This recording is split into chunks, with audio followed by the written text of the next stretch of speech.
Ahoy mates, Julie here, and welcome to Wednesday's episode of The Voters TV.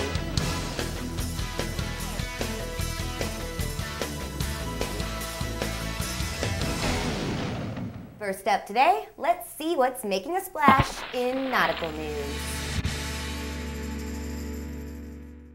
It was reported last Monday that a private dive team discovered the wreckage of an American ship that sank 139 years ago off the mainland of south central Alaska. The year was 1868 when the Torrent, a 641-ton three-masted sailing bark, sank in Alaska's Cook Inlet after tidal currents rammed it into a reef south of Kenai Peninsula and near what is called Dangerous Cape. Interestingly, the accident is reportedly part due to the absence on deck of a captain who'd been drinking. The U.S. had purchased Alaska from Russia for $7.2 million in 1867, less than a year before the Torrent's sinking. And aboard the vessel at the time were the women, children, and a battery of 130 U.S. Army soldiers, some of whom were veterans of the recent Civil War, who had come north to build the first U.S. military fort on the mainland of south central Alaska. Documents from the period show that all people on board survived the accident. The vessel wreckage was actually first discovered back in July after a nearly 2-year-long search by a 4-man dive team led by Steve Lloyd, a shipwreck historian and veteran of half a dozen other shipwreck expeditions in Alaska. The group held back on announcing its discovery until last week so the state could take steps to preserve and protect the shipwreck, which is now being considered for listing in the National Registry of Historic Places. Steve Lloyd reported that an array of objects, from guns, cannons, portholes, shoes, and plates, are hidden beneath the broad leaves of giant kelp beds or concealed in caverns and crevices among massive boulders. Big finds include the 2 anchors, sections of partly buried portions of the wooden hull, and heavy bronze rudder hinges weighing about 100 pounds. To learn more and see more incredible photos from the site, please head on over to Steve Lloyd's website at www.lostshipwrecks.com. Steve Lloyd has also posted the video you are watching here on YouTube, just uploaded last week and featuring footage of the wreckage. Congratulations to Steve and his entire team for their determination in bringing the Torrent and its history to the surface. Next up in our Ship Shape segment, we look at some advice on purchasing replacement hoses for your boat. If you think that a hose is a hose is a hose is a hose, think again. As Gordon and Janet Graney, authors of the books Creating Comfort Afloat, Living Aboard, and ABCs of Boat Camping, point out, any broken hose on your boat spells trouble.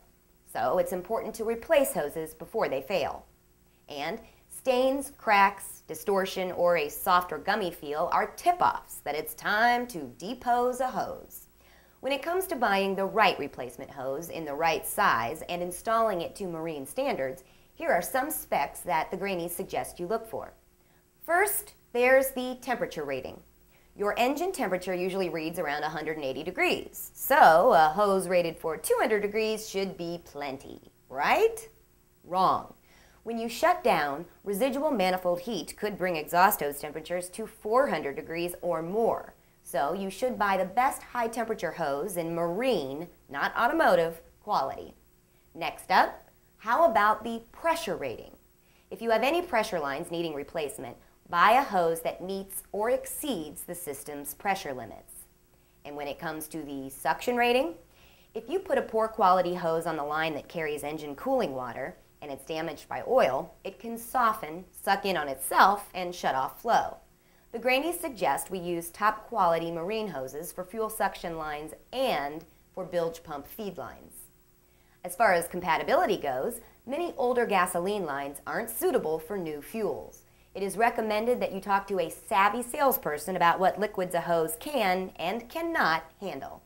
And finally, with regard to flexibility, look into how much a hose will flex, bend, or vibrate. If you're opting for a cheap one, it might fatigue and fail. But most importantly, remember, at the end of the day, installing the wrong hose could cause breakdown or an accident, void your guarantee, or reduce your insurance settlement. It's not a purchase to be taken lightly. And finally today, in Ship of Fools, If you're one of those people who's thought about giving scuba diving a try but are still a little fearful, this next video clip might just help you get over being such a scaredy cat.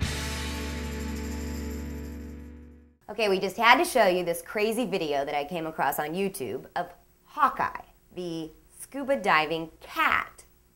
Hawkeye's owner, Gene Alba of Redding, California, built a special diving apparatus for the animal.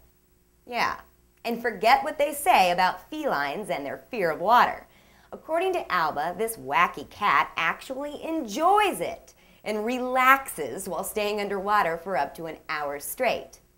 Either he's relaxing or he just becomes paralyzed with fear. Either that or they just dope him up with high doses of catnip first. Crazier still is that Hawkeye's owner is not his only diving companion. There's also Alba's dog, Mutton. There they are dining and taking a cat nap after a long day of diving. Crazy. And that's a wrap on today's episode of The Boaters TV. Join us back here on Friday. And until then, safe and happy boating to you all. Take care.